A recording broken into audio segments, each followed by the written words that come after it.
Hello friends, how are you? In our last class we started a topic fossils, okay? And we discussed about the definition and one of the method of making of fossils. Let's rewind it before discussing about more discussion about the fossil. The first thing we discussed about that what is fossil, and the definition is that dead remain the dead remains, or we can say that print or traces, the dead remain or print or traces of ancient living organisms. Ancient living organisms are called fossils. जो ancient living organisms हैं, मतलब जो पहले के time पर जो thousands या million years पहले जो लिविंग ऑर्गेनिज्म अर्थ पे पाए जाते थे, उनके जो डेड रिमेन्स हैं, यानी कि बचे हुए बॉडी पार्ट्स, या उनका प्रिंट, कहीं पर उसका प्रिंट कोई पिक्चर हो, या कहीं पर मड पे उसका कोई पिक्चर प्रिंट हो गया हो, या ट्रेसेस उसकी किसी बॉडी पार्ट के या बॉडी की कोई भी स्मॉल सेगमेंट्स जो नेचर में प्रिजर्व्ड हैं, उन्हें कहा जाता है fossil. So we can say that the dead remains, print और traces of ancient living organisms which are preserved in nature, which are preserved in nature called fossils. उन्हें क्या बोलते हैं? Fossils. And the process of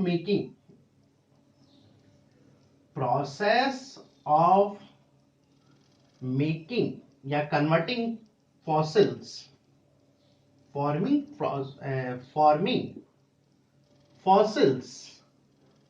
fossils बनने की जो process है, उस प्रोसेस के लिए वर्ड काम में लिया जाता है फॉसिलाइजेशन. क्या बोलते हैं उसको? फॉसिलाइजेशन.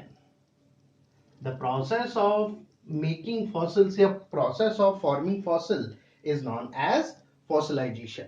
Got it?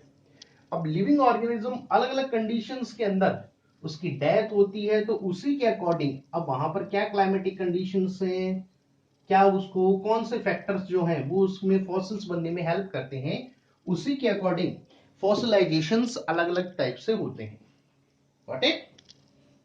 नॉर्मली एक लिविंग ऑर्गेनिज्म, एक फॉसिल बनता कैसे है, अगर अपन इस क्वेश्चन को कंसिडर करें, then normally when a living organism die or becomes dead, then the microorganisms or decomposers which are present in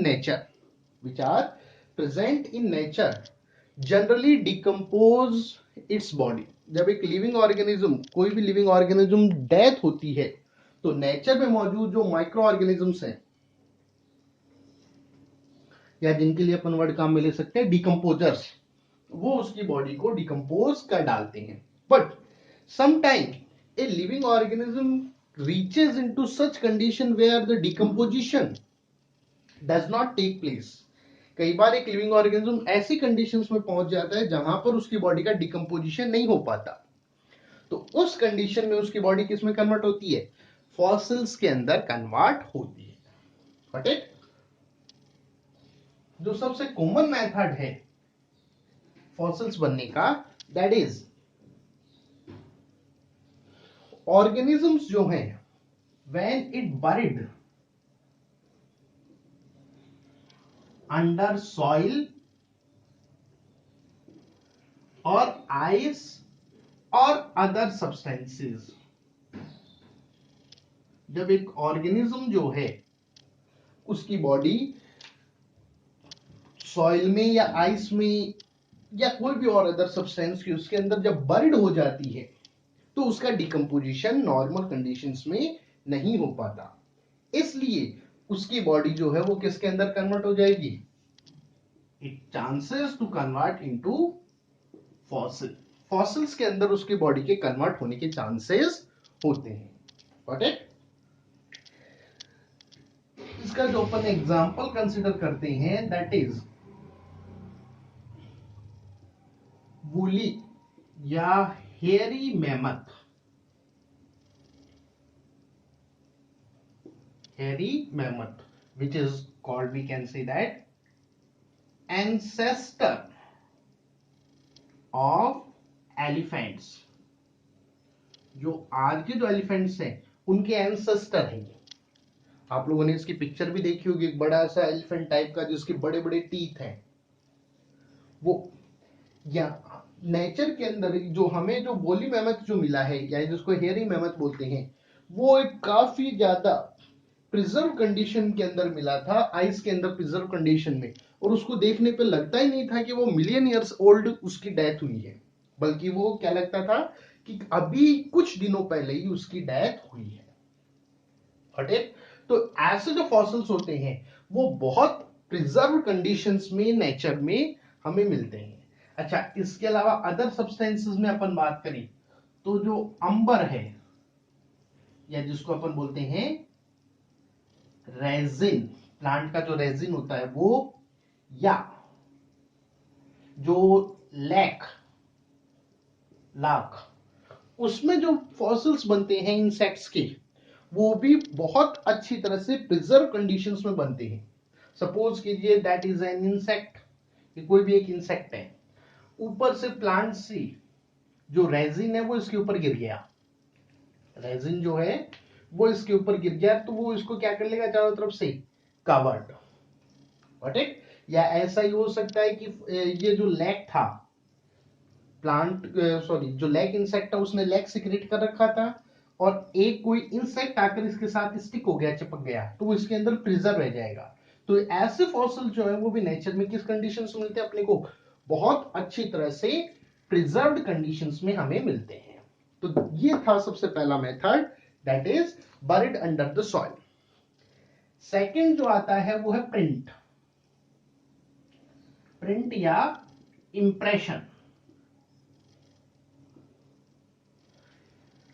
एक लिविंग ऑर्गेनिज्म की बॉडी तो डिकम्पोज हो गई, बट उसका जो इंप्रेशन है या उसकी जो प्रिंट है वो नेचर के अंदर वहां पर प्रिंट रह गया। फॉर एग्जाम्पल जैसे मान लीजिए दैट इज एन ऑर्गेनिज्म, उसकी डेथ होने के बाद उसके ऊपर बॉडी के ऊपर सॉइल्स की लेयर आ गई, सॉइल लेयर के कारण से जो प्रेशर है, प्रेशर के कारण से उसकी बॉडी तो डिकम्पोज हो गई, लेकिन वहां पर एक प्रिंट बन गया।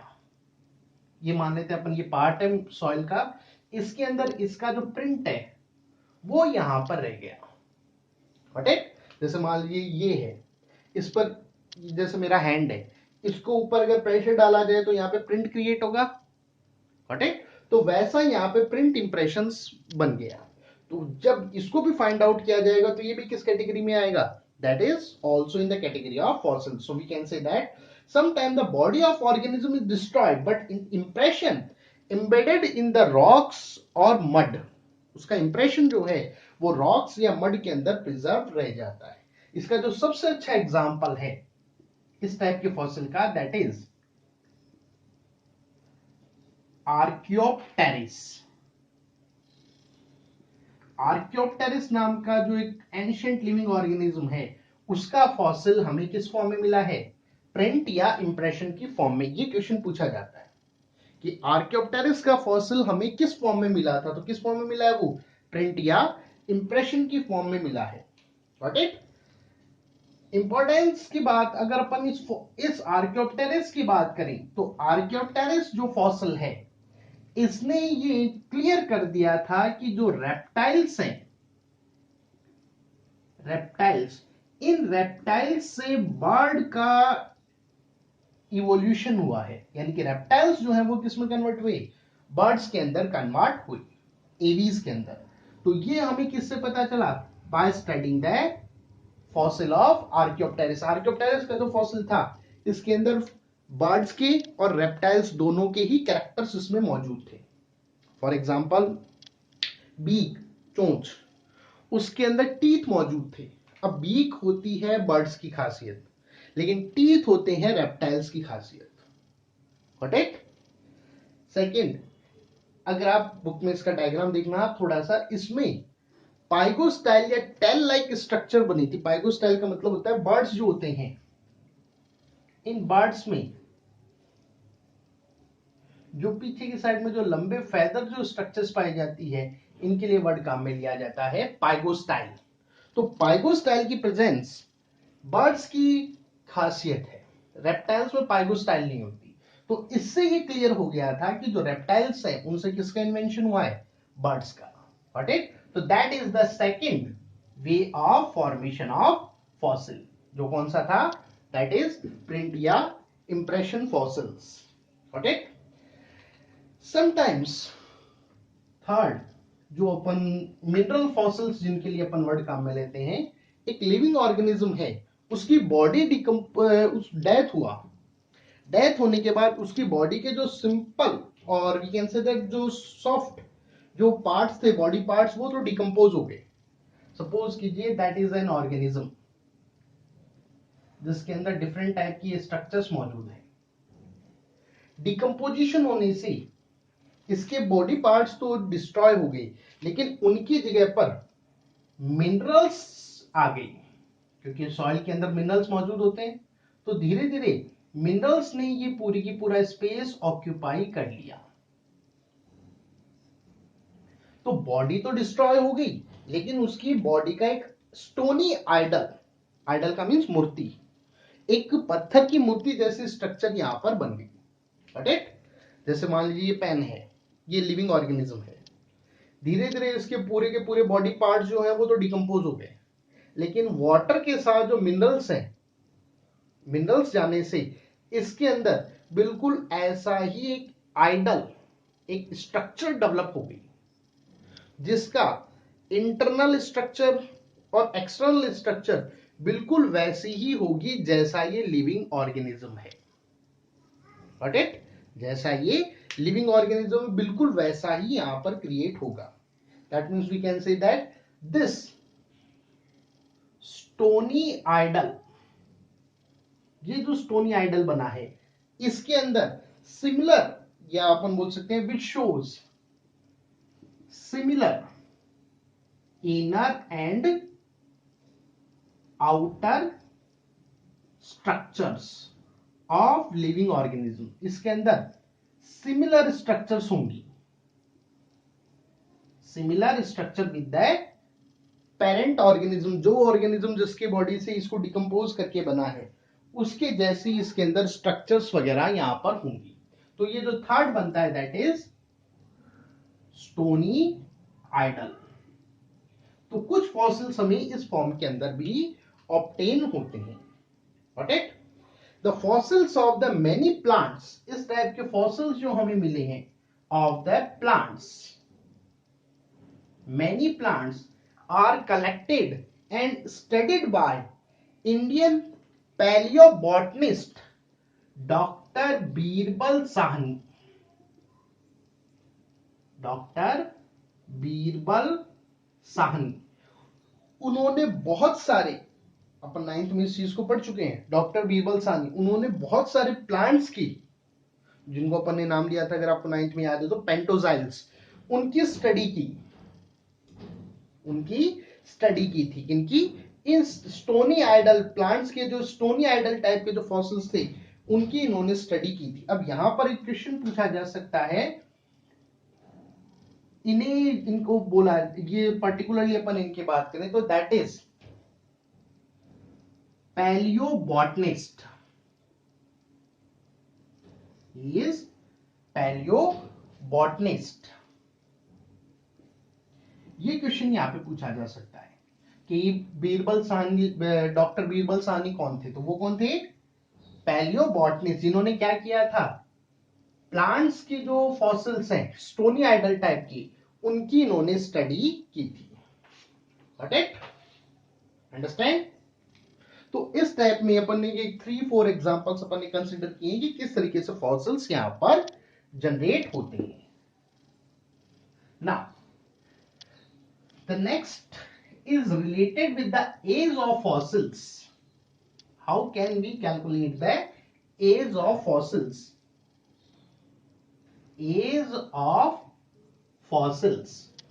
अब कोई फॉसिल है उसकी एज हमें डिटरमिनेट करनी पड़ेगी, ये तो यानी कि एक फॉसिल जो है वो अपने ऊपर अपने साथ एक डेथ सर्टिफिकेट लेके गया था अंदर के, अपन उसको फाइंड आउट करेंगे, बोला ओह ये तो 2 मिलियन ईयर्स ओल्ड है या ये 500 मिलियन ईयर्स ओल्ड है, like that.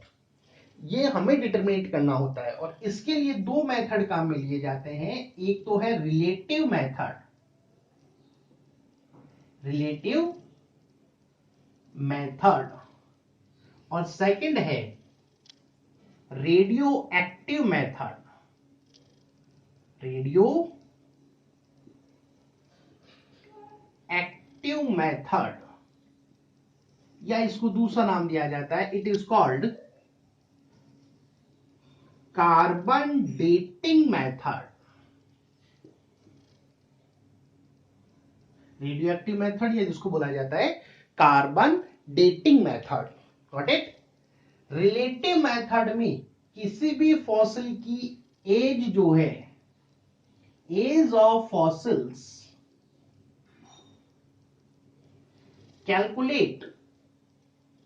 calculated by depth at which found, उस गहराई से इसकी एज को कैलकुलेट किया जाता है जिस गहराई पर इसको फाइंड आउट किया गया। सिंपल बात है, एक लिविंग ऑर्गेनिज्म डेथ हुआ, suppose these are the layers of the soil, जो लिविंग ऑर्गेनिज्म सबसे लास्ट में डेथ हुआ है, जो उसकी फॉसिल फॉर्मेशन हुआ है, वो सबसे ऊपर मिलेगा। जो इससे पहले डेथ हुई, क्योंकि एक फॉसिल जो है उसके ऊपर एक लिविंग ऑर्गेनिज्म की डेथ हुई, डेथ होने के बाद सॉइल इसको कवर करती है, टाइम पासिंग के साथ सॉइल्स की लेयर्स इसके ऊपर बनती जाएगी। तो जितना ज्यादा डिप्थ, जितनी ज्यादा गहराई के अंदर फॉसिल मौजूद है, वो उतना ही ज्यादा ओल्ड यहां पर माना जाता है। जो सबसे ज्यादा गहरा होगा वो सबसे ज्यादा ओल्ड यहां पर कंसीडर किया जाएगा। लेकिन ये कोई साइंटिफिक मेथड नहीं है, क्योंकि इसमें थोड़ा सा प्रॉब्लम ये रहती है कि अपने को पता नहीं है कि ये फॉसिल्स बनने के दौरान यहाँ ऊपर वाली जो सरफेस है उस पर क्या क्या इवेंट हुए थे। मान लीजिए फॉसिल बन रहा था यहाँ पर, क्योंकि फॉसिल्स बहुत गहराई में बनते हैं, हो सकता है यहाँ पर ह्यूमन सिविलाइजेशन ने यहाँ पर कुछ ना कुछ किया हो। सपोज कीजिए किसी के मकान बन रहा था यहाँ पर, तो उसने यहाँ खड्डा खोद दिया, तो अपने आप ऊपर वाली लेयर क्या होगी, कम। तो ये थोड़ा सा एक अनसाइंटिफिक मेथड है, लेकिन एक इजी मेथड है जिसका सबसे पहले अपन ने यूज किया था फॉसिल्स की एज को डिटरमिनेट करने के लिए। Got it, understand. सेकंड है कार्बन डेटिंग मेथड। इसके अंदर जो C14 आइसोटॉप है, एक लिविंग ऑर्गेनिज्म में सॉरी जो फॉसिल है उसके अंदर C14 आइसोटॉप के परसेंटेज से उसकी एज को कैलकुलेट किया जाता है। गॉट इट, ये रेडियो एक्टिव आइसोटॉप है। Got it. एक लिविंग ऑर्गेनिज्म जब तक है तो अपन जानते हैं कि वी आर कार्बन बेस्ड, तो हम फूड के तौर पर कोई भी जो लिविंग ऑर्गेनिज्म है वो फूड के तौर पर जो कार्बन कंपाउंड लेता है फूड, उसमें नॉर्मल C12 जो अपन नॉर्मल कार्बन बोलते हैं वो, और C14 दोनों उसको फूड के तौर पर नेचर में उसको मिलते हैं। हालांकि परसेंटेज बहुत कम है इसका, लेकिन जब उसकी डेथ होती है, डेथ हो गया, तो जो C14 है, C14 ये रेडिएट होना या अपन बोल सकते हैं इसका परसेंटेज कम होना स्टार्ट हो जाता है, बिकॉज ये डिस्ट्रॉयड होना स्टार्ट होगा, स्टार्ट डिस्ट्रॉइंग, ये डिस्ट्रॉय होना स्टार्ट हो जाता है। तो इसका कितना परसेंटेज अब बचा है उसकी बेसिस पर अपन इस फॉसिल की एज को डिटरमिनेट करते हैं। गॉट इट, ये कहलाता है second, that is radio active method, या जिसे बोला जाता है carbon dating method. Got it? So by these two methods, which one? Relative method, and second is radioactive isotope method, radioactive method या carbon dating method, we can easily find out the age of fossils. It is scientific. ये more scientific है, got it? Now अब board के अंदर एक बहुत शानदार question पूछा जाता है फॉसिल्स पे, जब भी पूछा जाएगा इंपॉर्टेंसेस ऑफ फॉसिल्स, फॉसिल्स की क्या इंपॉर्टेंसेस है? फॉसिल्स जो हैं tell the history of evolution. By the study of the fossils we can easily find out the history of evolution. जैसे अभी अभी अपन ने बात किया कि रेप्टाइल्स से जो है वो बर्ड्स का इवोल्यूशन हुआ है, तो वो हमें किससे पता चला? By studying the fossils. Got it? And second, they provide the missing linkage. They provide the missing linkage of ancient species. जो ancient species हैं उनके बीच के जो लिंकेज है, मिसिंग लिंकेज. आज अपन अगर अलग अलग ऑर्गेनिजम्स की स्टडी करें तो हम फिजिकल और मॉर्फोलॉजिकल स्टडी अगर करते हैं तो हमें कहीं पर भी सिमिलरिटीज नहीं मिल रही, बल्कि ये सेम ओरिजिन्स के हैं. लेकिन अगर उनके फॉसिल्स अगर अपन स्टडी करें, उनके प्रिमिटिव्स के फॉसिल्स अगर स्टडी करें, तो उससे काफी क्लियरली ये पता चल जाता है कि ये जो स्पीसीज हैं वो किस तरीके से एक दूसरे से जुड़ी हुई है. तो these are the two importances of fossils. Got it? I think you understand about the fossils. That is a very important question for our exam. The remaining part, that is vestigial organ evolution, we will discuss in next class. Okay, thank you.